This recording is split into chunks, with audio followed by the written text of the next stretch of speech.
Selamat hari Minggu, anggota jemaat dan simpatisan GKI Karangsaru, serta para pemirsa dan pendengar siaran ibadah minggu ini. Syukur kepada Allah karena Tuhan sudah menyertai kehidupan kita di pekan yang lalu. Saat ini, di hari pertama pekan ketiga bulan Agustus, kita datang berbakti kepada Tuhan. Rapat kerja BPMK GKI Klasis Semarang Timur yang sedianya diadakan di GKI Karangsaru pada hari Senin 10 Agustus 2020 ditunda pelaksanaannya. Rapat kerja tersebut direncanakan akan dilaksanakan pada hari Senin 31 Agustus 2020. Marilah kita memuji Tuhan karena kasih-Nya kepada kita yang tidak terperi. Selamat beribadah.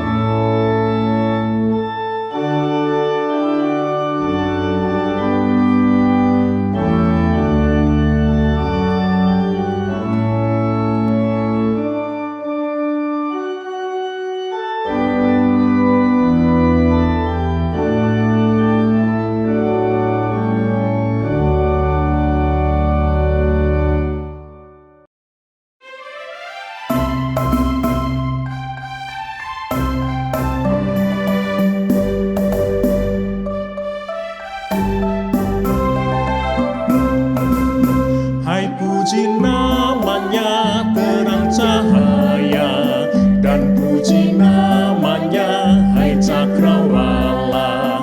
Hai puji namanya semesta alam, mari semuanya menyembah Tuhan. Haleluya, pujilah Tuhan tak henti. Haleluya, karena kasih-Nya tak terperi. Haleluya, pujilah Tuhan tak henti. Haleluya, karena kasih-Nya tak terperi. Hai puji namanya tumbuh-tumbuhan, dan puji namanya jenis bijian. Hai puji namanya buah-buahan, mari semuanya menyembah Tuhan. Haleluya, pujilah Tuhan tak henti. Haleluya, karena kasih-Nya tak terperi. Haleluya, pujilah Tuhan tak henti. Haleluya, karena kasih-Nya tak terperi. Hai puji namanya ikan di laut, dan puji namanya burung di langit. Hai puji namanya hai hewan-hewan, mari semuanya menyembah Tuhan. Haleluya, pujilah Tuhan tak henti. Haleluya, karena kasih-Nya tak terperi. Haleluya, pujilah Tuhan tak henti. Haleluya, karena kasih-Nya tak terperi.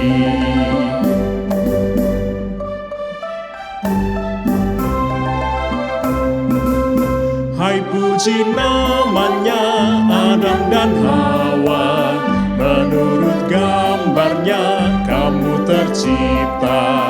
Hai puji namanya segenap insan, mari semuanya menyembah Tuhan. Haleluya, pujilah Tuhan tak henti. Haleluya, karena kasih-Nya tak terperi. Haleluya, pujilah Tuhan tak henti. Haleluya, karena kasih-Nya tak terperi.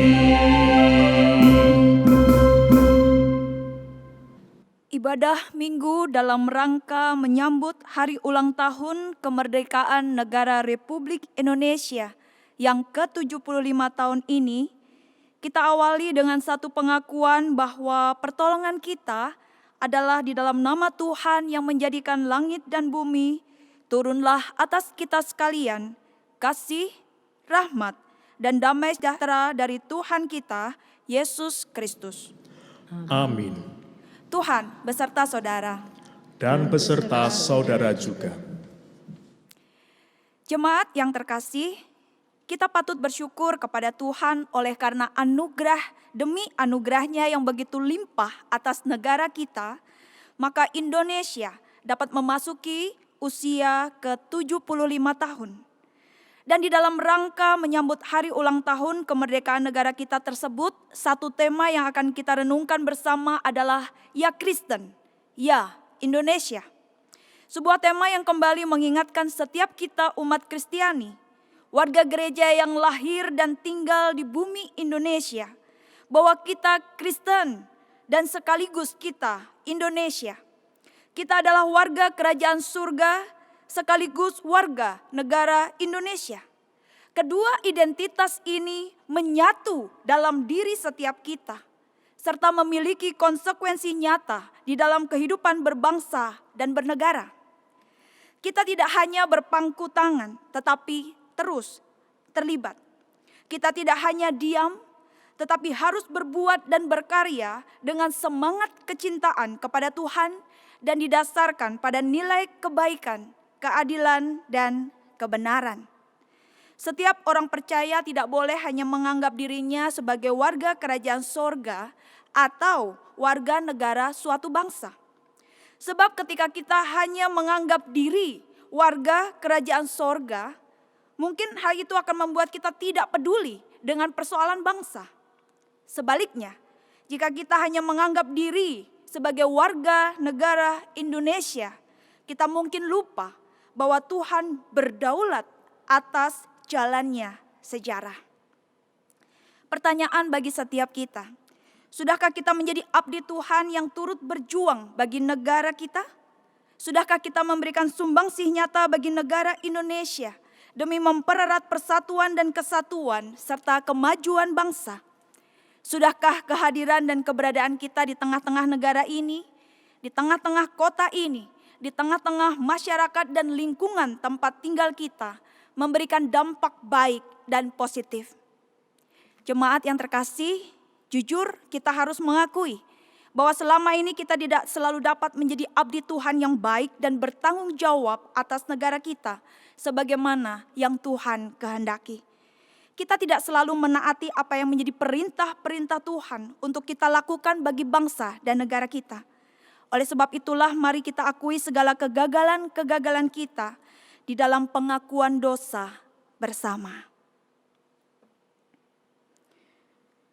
Ya Tuhan, kami mengakui sangat tidak mudah bagi kami untuk mencintai bangsa dan negara kami dengan sepenuh hati, jiwa dan raga. Seringkali kecintaan, kesetiaan, ketaatan dan pengorbanan kami sebagai orang Kristen bagi tanah air, bangsa dan negara Indonesia sangatlah kurang bila dibandingkan dengan orang-orang di luar kami. Bahkan tidak jarang kami bersikap acuh tak acuh dan abai dengan situasi kondisi bangsa dan negara kami. Karena kami berpikir yang penting adalah kehidupan kekal, yaitu keberadaan kami bersama Tuhan di surga baka.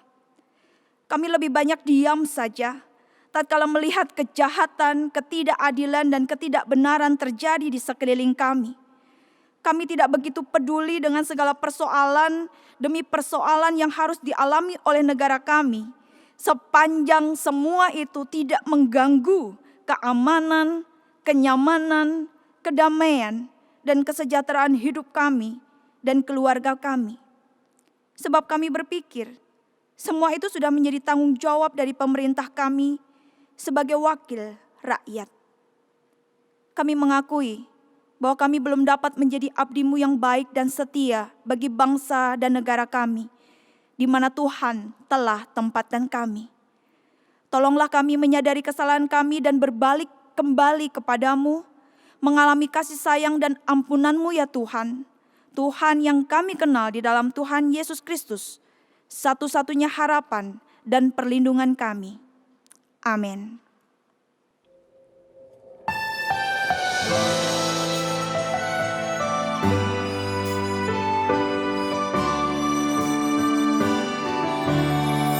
Hanya Kristus harapanku, Dialah perlindunganku, cadas kokoh, karang teguh, naungan di badai gemuruh.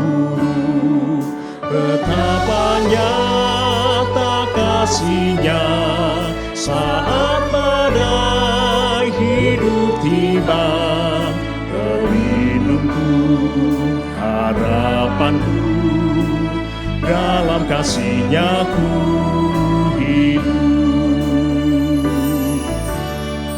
Dalam Kristus telah nyata kasih Allah pada kita. Dia datang ke dunia untuk menebus manusia, disalibkan dengan keji sampai mati di Kalvari. Dosa dunia ditanggungnya, dalam mati-Nya ku hidup.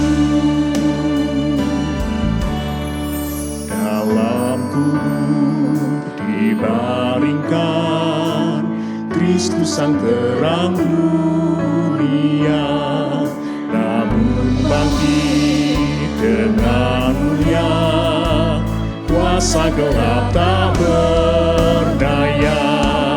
Rantai maut dihancurkan, jerat dosa dipatahkan, dengan darah-Nya yang mulia aku telah ditebusnya.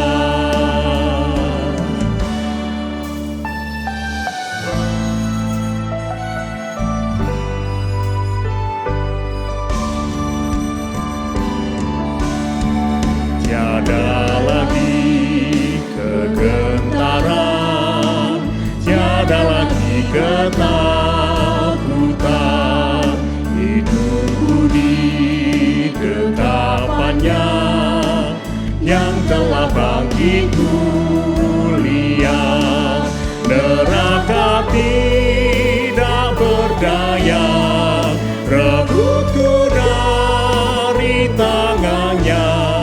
Sampai akhir bukan setia, padanya penebus dunia.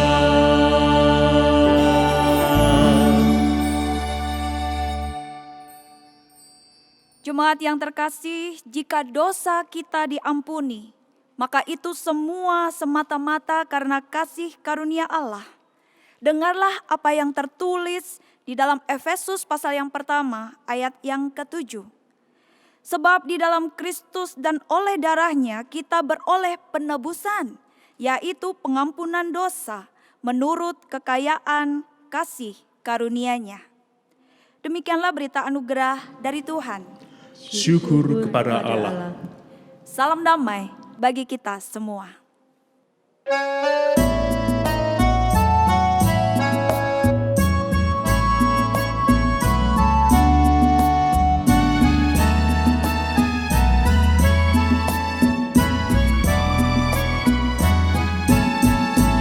Firman-Mu ku pegang selalu, saat duka, saat senang. Jalan hidup yang akan datang, tangan Tuhan yang memegang. Pencobaan menghimpit aku dan menjadi keluhanku. Firman-Mu ku pegang selalu, sayap-Mu tempat berteduh. Firman-Mu Tuhan ku pegang selalu.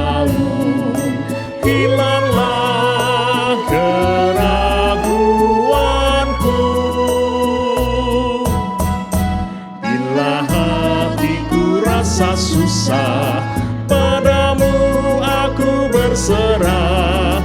Firman-Mu ku pegang selalu, maka amanlah jiwaku.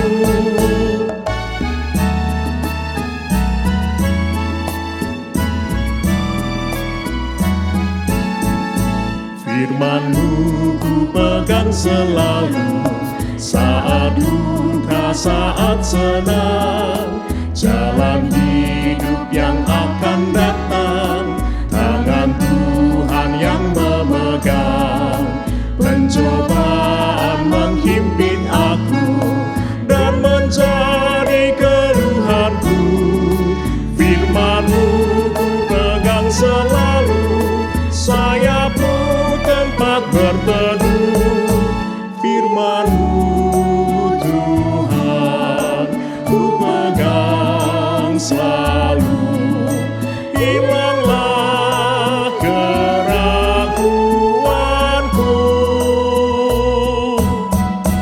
Bila hatiku rasa susah, padamu aku berserah. Firman-Mu ku pegang selalu, maka amanlah jiwaku. Jemaat yang dikasihi Tuhan Yesus, marilah kita bersatu hati di dalam doa, memohon pimpinan penyertaan Tuhan di dalam penguraian pembelajaran firman Tuhan. Bapa di surga, di dalam rangka menyambut hari ulang tahun kemerdekaan negara kami, Republik Indonesia, kami akan merenungkan satu tema, ya Kristen, ya Indonesia, yang kami dasarkan dari firman-Mu yang terdapat di kitab 1 Timotius 2 ayat 1 hingga 4. Kiranya Tuhan berkenan menerangi hati dan pikiran kami, sehingga kami beroleh pengertian dari titah-titah-Mu, dan condong untuk melakukan ketetapan-ketetapan-Mu untuk selama-lamanya, sampai saat terakhir hidup kami. Hanya di dalam nama Tuhan Yesus, kami memohonkan doa ini. Amin. Mari kita membuka 1 Timotius pasal yang kedua, ayat pertama hingga keempat. Saya akan membacakan bagi ibu bapa dan saudara-saudari sekalian demikian. Pertama-tama aku menasehatkan, naikkanlah permohonan, doa syafaat dan ucapan syukur untuk semua orang, untuk raja-raja dan untuk semua pembesar, agar kita dapat hidup tenang dan tentram dalam segala kesalehan dan kehormatan. Itulah yang baik dan yang berkenan kepada Allah Juru Selamat kita, yang menghendaki supaya semua orang diselamatkan dan memperoleh pengetahuan akan kebenaran. Demikianlah sabda Tuhan. Yang berbahagia ialah setiap kita yang mendengarkan firman Tuhan dan yang memeliharanya. Haleluya. Haleluya, haleluya, haleluya.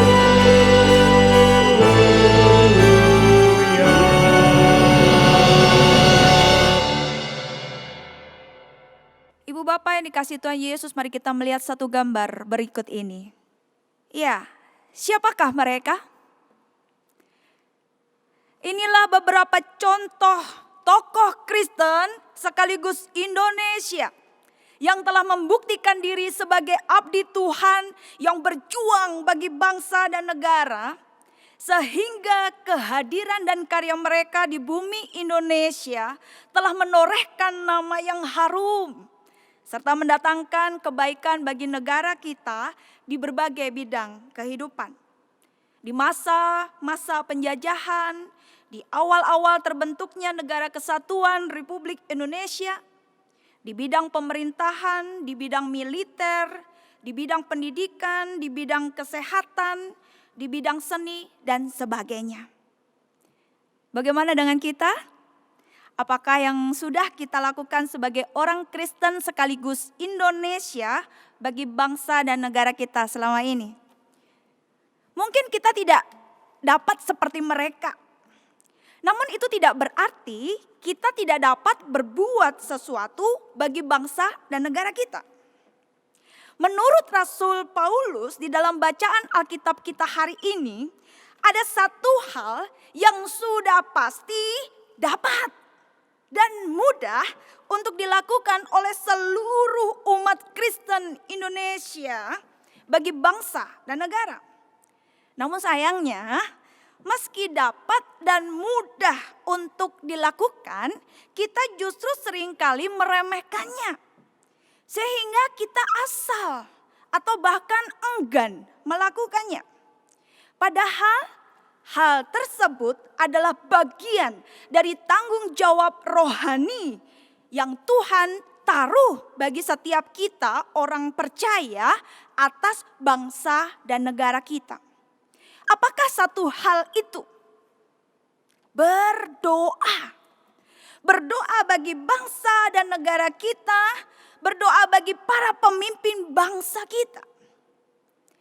Ibu bapak yang dikasihi Tuhan Yesus, apa yang dapat kita pelajari dari nasihat Rasul Paulus mengenai hal berdoa ini? Yang pertama, berdoa itu adalah prioritas. Prioritas berarti yang didahulukan dan diutamakan daripada yang lain. Hal ini bisa kita lihat di ayat yang pertama. Pertama-tama aku menasehatkan, naikkanlah permohonan, doa syafaat dan ucapan syukur untuk semua orang. Ibu bapak dan saudara-saudari yang terkasih, kata pertama-tama di ayat ini menunjukkan bahwa berdoa itu sangat penting dilakukan oleh setiap umat Kristen. Namun ironisnya, apa yang sangat penting ini seringkali telah dianggap kurang penting oleh orang-orang Kristen. Seorang pendeta berkata, jika saya mengumumkan suatu pesta perjamuan, orang-orang akan banyak untuk datang menghadiri perjamuan itu. Tetapi jika saya mengumumkan tentang pertemuan doa, saya merasa beruntung jika para pelayan jemaat dapat datang. Harus diakui perkataan pendeta tersebut terbukti benar di dalam kehidupan sebagian besar gereja-gereja Tuhan, tidak terkecuali gereja kita. Di masa-masa sebelum pandemi COVID-19, mari kita ingat kembali berapa banyak anggota jemaat yang hadir di dalam acara-acara gerejawi yang di dalamnya ada berbagai penampilan maupun jamuan makannya. Ratusan. Begitu banyak anggota jemaat yang hadir sehingga tidak jarang membuat pengurus komisi atau panitia penyelenggara acara kelabaan karena harus mengalami kekurangan konsumsi. Sebaliknya, berapa banyak anggota jemaat yang hadir di dalam pertemuan-pertemuan doa? Tidak usah jauh-jauh deh. Terutama di dalam acara persekutuan doa pagi atau Biston pagi. Kalau di Karangsaru diadakan setiap hari. Dari hari Senin sampai dengan hari Sabtu di gereja. Berapa banyak yang hadir? Rata-rata kehadiran tidak lebih dari jumlah jari tangan dan jari kaki kita. Berapa banyak umat Kristen yang benar-benar menyediakan waktu khusus untuk berdoa? Berapa banyak orang Kristen yang memikirkan dalam-dalam apa yang akan didoakan? Berapa banyak orang Kristen yang sungguh-sungguh menyiapkan hatinya, pikirannya untuk fokus di dalam doa-doa yang dipanjatkan? Apakah doa yang kita panjatkan selama ini seperti percakapan yang terjadi di antara dua orang Kristen berikut ini? Saya itu setiap hari pasti berdoa loh. Berdoa untuk bangsa dan negara. Saya mah tidak pernah absen. Temannya yang mendengar perkataan tersebut menjawab, bagus atuh. Luar biasa. Doanya bagaimana? Jawab orang yang ditanya demikian, setiap hari aku berdoanya begini. Tuhan, berkatilah bangsa dan negaraku serta para pemimpin di dalamnya. Amin. Ibu bapak yang dikasihi Tuhan Yesus Kristus, mulai hari ini di dalam hal berdoa bagi bangsa dan negara, marilah kita meneladani salah satu tokoh yang ada di dalam perjanjian lama, yaitu Nehemia.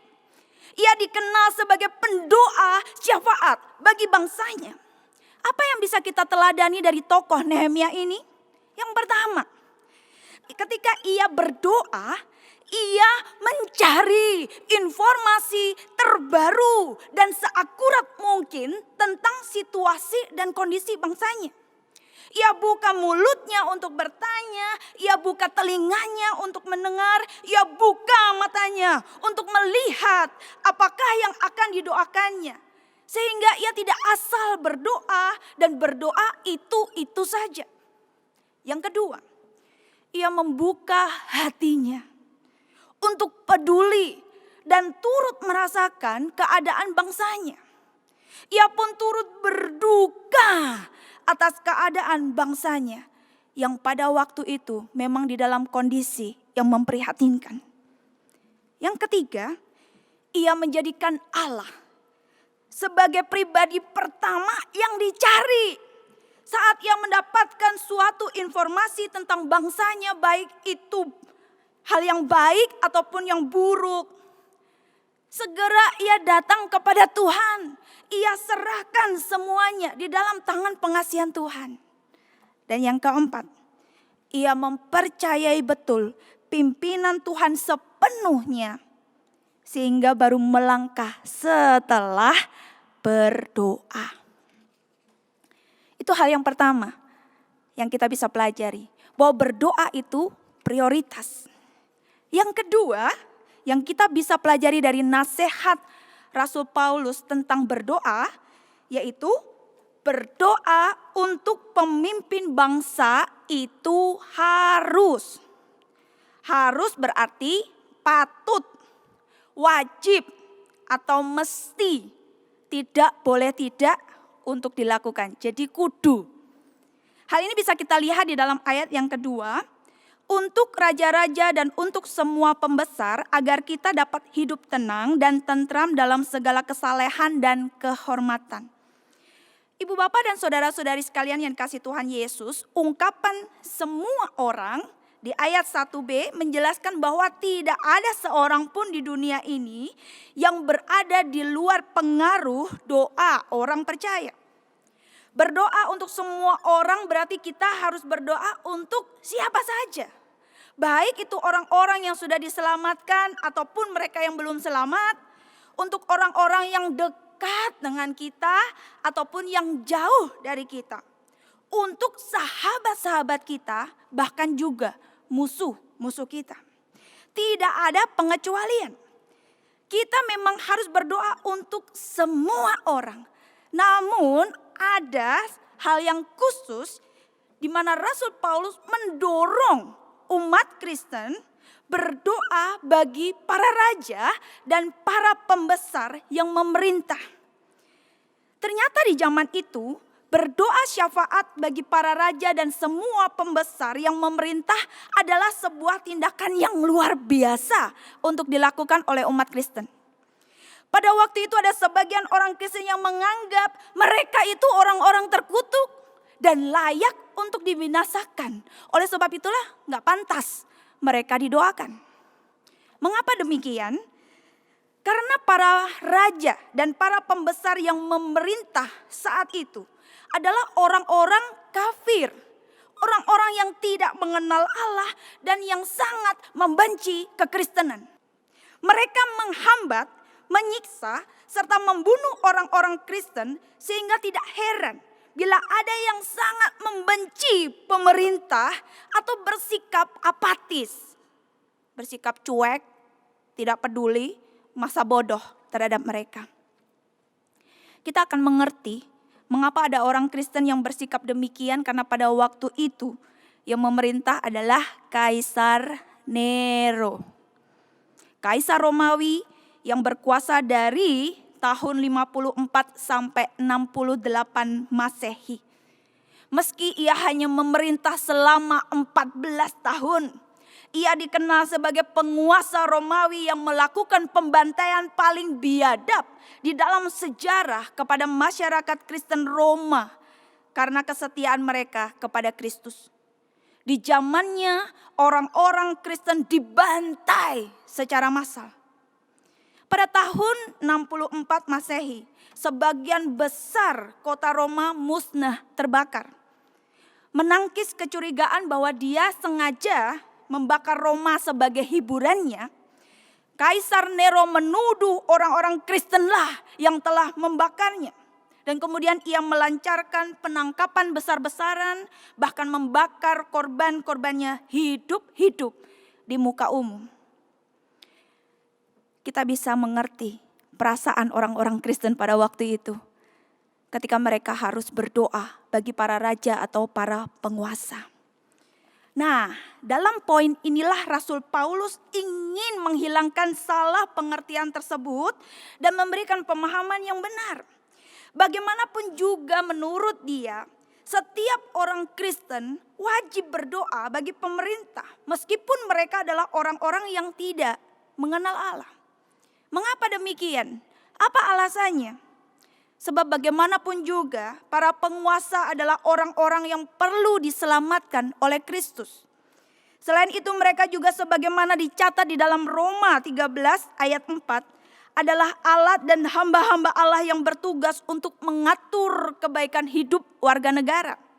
Dan tugas-tugas tersebut hanya dapat dilakukan dengan baik jikalau mereka diperlengkapi dengan hikmat Allah. Jadi oleh sebab itulah orang-orang Kristen harus mendoakan para pemimpin bangsa agar Tuhan mengubah hati mereka dan memakai mereka untuk kebaikan masyarakat sehingga negara yang dipimpinnya menjadi aman dan sejahtera. Sebenarnya perintah semacam ini sudah dikenal di dalam Perjanjian Lama, bahkan di masa pembuangan di Babel. Kita pasti ingat Yeremia 29 ayat 7. Usahakanlah kesejahteraan kota, kemana kamu aku buang. Dan berdoalah untuk kota itu kepada Tuhan, sebab kesejahteraannya adalah kesejahteraanmu. Kondisi masyarakat yang aman dan sejahtera itu pada akhirnya akan membuat kita semua dapat hidup tenang dan tentram dalam segala kesalehan dan kehormatan. Ayat 2b. Kata tenang di sini menunjuk kepada keadaan-keadaan di sekeliling kita. Ya, keadaan di sekeliling kita itu tenang. Sementara tentram menunjuk kepada sikap yang tenang di dalam diri atau batin kita. Ada damai sejahtera juga yang kita boleh miliki. Jadi luarnya oke, dalamnya juga oke. Sebenarnya berdoa untuk kesejahteraan pemerintah tidaklah asing bagi bangsa-bangsa dari agama yang lain. Jadi mereka pun juga berdoa untuk hal yang sama. Mereka mendoakan pemerintah yang baik supaya rakyatnya juga memperoleh kesejahteraan. Tetapi kelebihan dari nasihat Rasul Paulus ini adalah bahwa doa syafaat yang dianjurkannya itu juga dimaksudkan untuk keselamatan jiwa para raja, para pembesar atau para penguasa. Ayat 3 dan 4 berkata, itulah yang baik dan yang berkenan kepada Allah juru selamat kita, yang menghendaki supaya semua orang diselamatkan dan memperoleh pengetahuan akan kebenaran. Jadi hidup tenang dan tentram itu bukan tujuan akhir dari doa-doa yang kita panjatkan bagi para pemimpin bangsa. Tapi menjadi satu sarana untuk mencapai suatu hal yang lebih tinggi lagi, yaitu dalam keadaan sejahtera, hidup tenang dan tentram yang dimungkinkan oleh pemerintah yang baik, maka gereja Tuhan mendapat kesempatan untuk menunaikan tugasnya dengan baik. Gereja Tuhan dapat memanfaatkan keadaan yang tenang dan tentram itu untuk mendidik warga gerejanya. Hidup di dalam kesalehan dan juga di dalam kehormatan. Kesalehan di sini menunjuk pada sikap yang baik terhadap Allah. Jadi ada relasi yang terbangun, yang baik antara dirinya dengan Allah yang disembah dan juga kehidupan yang terus diproses semakin indah. Dan juga kehormatan. Kehormatan di sini berarti sikap terhormat di tengah-tengah masyarakat. Warga gereja dapat menjadi kesaksian yang harum bagi orang-orang di sekitarnya. Selain itu, gereja juga dapat memanfaatkan keadaan yang tenang dan tentram itu untuk memberitakan kabar baik. Ini kesempatan untuk kita boleh menceritakan tentang Tuhan Yesus kepada semua orang, termasuk kepada para pemimpin bangsa yang tidak mengenal Allah itu. Supaya mereka juga mendapatkan pengetahuan akan kebenaran di dalam Yesus Kristus. Di dalam hal ini Tuhan menawarkan keselamatan melalui pemberitaan Injil kepada semua orang. Karena Ia menghendaki semua mereka diselamatkan. Tetapi apakah keselamatan itu menjadi kenyataan bagi mereka? Tergantung dari sikap mereka. Apakah mereka mau menerima keselamatan itu atau tidak? Bagian kita adalah memberitakan. Dan selanjutnya Allah yang akan bekerja di dalam hati orang-orang yang mendengarnya. Ibu bapak yang dikasihi Tuhan Yesus Kristus, sampai di sini sudah dan sadarkah kita melihat betapa pentingnya berdoa bagi bangsa dan para pemimpin bangsa kita? Ibu bapak dan saudara-saudari yang kasih Tuhan Yesus, berdoa bagi bangsa dan negara serta pemimpin bangsa kita adalah tanggung jawab rohani kita sebagai orang Kristen sekaligus Indonesia. Hal ini adalah prioritas dan keharusan bagi kita. Berarti bukan pilihan ya, kita mau atau tidak, bukan. Tapi memang harus dilakukan. Bisa jadi kita tidak dapat melakukan hal-hal luar biasa seperti yang telah dilakukan oleh para tokoh Kristen Indonesia yang tadi gambarnya sudah muncul di awal. Mereka yang telah berhasil dan dikenal sebagai pahlawan-pahlawan Indonesia. Baik pahlawan kemerdekaan, pahlawan nasional, pahlawan revolusi, pahlawan wanita dan sebagainya. Namun jangan khawatir, kita pun masih tetap dapat berbuat sesuatu untuk bangsa dan negara kita. Bahkan kita juga turut menjadi pahlawan bagi negeri ini, yaitu pahlawan doa. Bersediakah ibu bapak kita semua menjadi pahlawan-pahlawan doa bagi bangsa ini? Mari kita wujudkan rasa cinta, kepedulian dan keprihatinan kita dengan segala yang terjadi di bumi Indonesia, pertama-tama dalam doa.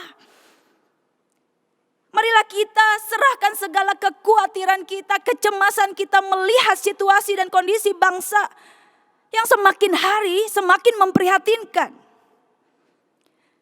Kepada siapa kita mengungkapkan segala sesuatunya, kecemasan, kekhawatiran, keprihatinan kita? Kepada Tuhan. Mari kita berdiri bagi bangsa ini. Menjadi pahlawan-pahlawan doa yang bersyafaat bagi Indonesia di hadapan Tuhan. Mari kita datang kepada Sang Empunya bangsa ini. Dan menyerahkannya di dalam kuat kuasa tangan Tuhan yang perkasa. Sehingga di dalam segala situasi dan kondisi apapun, baik yang menegangkan maupun menenangkan, bahkan yang pelik sekalipun, termasuk di masa-masa pandemi COVID-19 ini, Indonesia tetap penuh dengan kemuliaan Tuhan, kini dan sepanjang masa. Selalu Tuhan sertai Indonesia. Untuk menutup rangkaian firman Tuhan hari ini, saya mengajak ibu bapak dan saudara-saudari sekalian bersama menyanyikan lagu dari Kidung Jemaat 336. Indonesia, negaraku, ayat 1 dan 4 dengan sepenuh hati kita. Sekaligus juga menjadi doa kita bagi Indonesia. Indonesia negaraku, Tuhan yang memberikannya. Ku serahkan di doaku pada Yang Maha Esa. Dirgahayu Indonesia, bangsa serta alamnya, kini dan sepanjang masa, selalu Tuhan sertanya.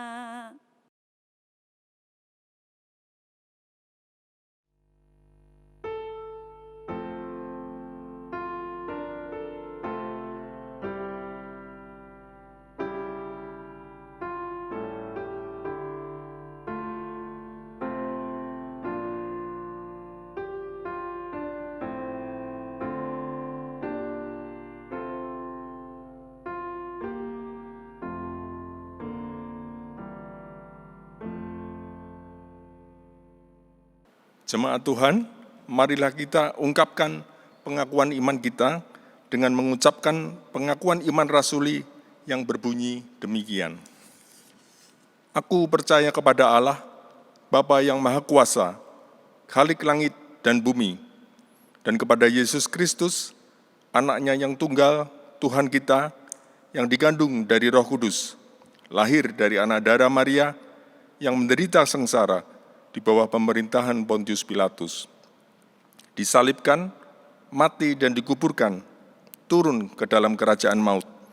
Pada hari yang ketiga, bangkit pula dari antara orang mati, naik ke surga, duduk di sebelah kanan Allah, Bapa yang Maha Kuasa, dan dari sana Ia akan datang untuk menghakimi orang yang hidup dan yang mati. Aku percaya kepada Roh Kudus, gereja yang kudus dan am, persekutuan orang kudus, pengampunan dosa, kebangkitan orang mati, dan hidup yang kekal. Amin. Mari kita masuk di dalam doa syafaat dan doa syukur kita. Ya Tuhan Allah semesta langit, Allah yang maha besar dan dahsyat yang kami kenal di dalam Tuhan Yesus Kristus, dengarkanlah doa yang kami panjatkan ke hadirat-Mu sekarang ini. Kami berlimpah dengan ucapan syukur sebab Tuhan telah menyertai bangsa dan negara kami hingga akan mencapai usia 75 tahun. Tidak seperti tahun-tahun sebelumnya, tahun ini kami akan merayakannya di tengah kondisi negara yang tengah menghadapi pandemi global virus COVID-19. Kiranya hal tersebut tidak mengurangi rasa syukur dan sukacita kami. Kiranya Tuhan berkenan mencurahkan kasih sayang dan pertolongan atas Indonesia, sehingga bangsa kami selalu hidup takut akan Engkau, hidup dalam kebenaran dan ketetapan-ketetapan-Mu, sehingga dapat menjadi negara yang maju, berdaulat, adil dan makmur. Kiranya keselamatan dan kemuliaan-Mu ya Tuhan, dinyatakan di bumi Indonesia. Anugerahkanlah kepada para pemimpin bangsa kami kebijaksanaan, agar mampu membimbing rakyat di tengah segala situasi untuk selalu hidup di dalam kebenaran, keadilan dan perkenanan-Mu. Jauhkan bangsa kami dari segala keterpurukan dan segala yang jahat. Tuntunlah para pemimpin bangsa kami dengan strategi yang tepat serta menggunakan segala sumber yang tersedia untuk mengatasi pandemi global ini dan segala dampak yang ditimbulkan di segala aspek kehidupan kami, terutama di bidang kesehatan dan ekonomi. Tingkatkanlah kesadaran dan disiplin setiap anggota masyarakat untuk mematuhi protokol kesehatan demi memutus rantai penyebaran virus COVID-19, sehingga pandemi global ini dapat segera berlalu dan aktivitas bangsa pulih seperti semula. Tumbuhkanlah dalam diri bangsa kami semangat kesatuan persaudaraan sejati di tengah keberagaman suku, bahasa, budaya, dan agama untuk saling bersatu dan berbagi.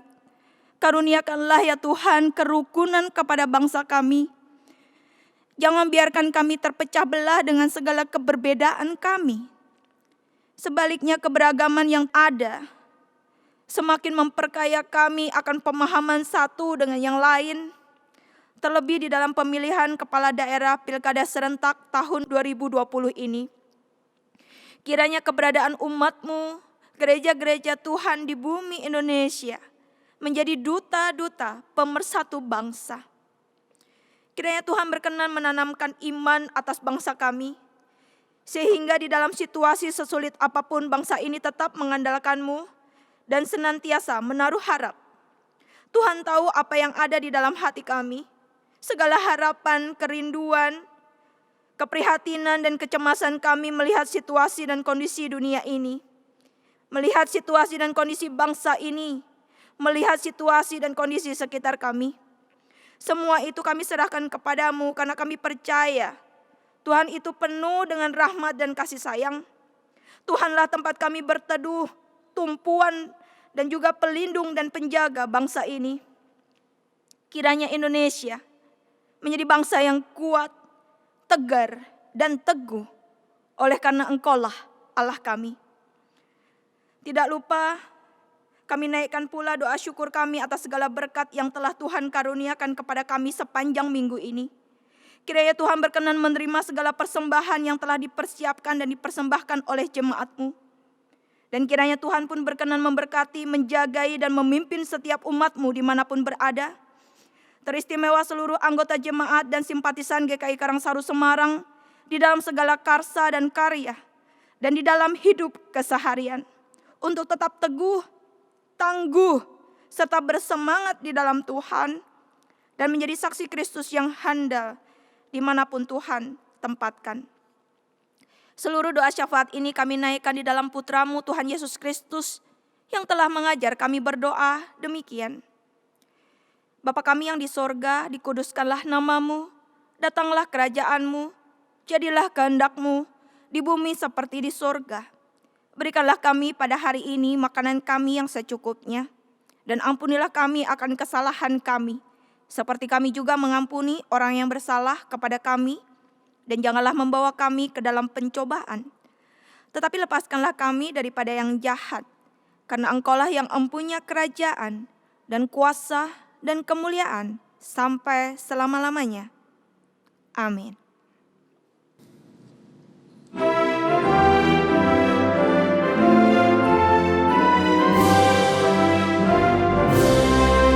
Indonesia negaraku, Tuhan yang memberikannya. Ku serahkan di doaku pada Yang Maha Esa. Bangsa rakyat Indonesia, Tuhanlah pelindungnya. Dalam duka serta suka, Tuhan yang dipandangnya. Kemakmuran, kesuburan, Tuhan saja sumbernya. Keadilan, keamanan, Tuhan menetapkannya.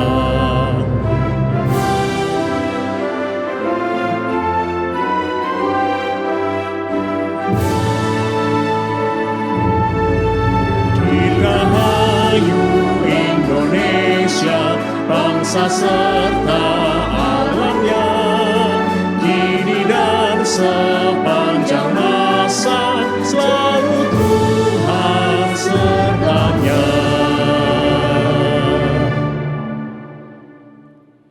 Dirgahayu Indonesia. Marilah jemaat yang terkasih, kita mengakhiri ibadah minggu hari ini dengan menerima berkat Tuhan. Tuhan memberkati kita dan melindungi kita. Tuhan menyinari kita dengan wajah-Nya dan memberi kita kasih karunia. Tuhan menghadapkan wajah-Nya kepadamu dan memberi kita damai sejahtera. Amin.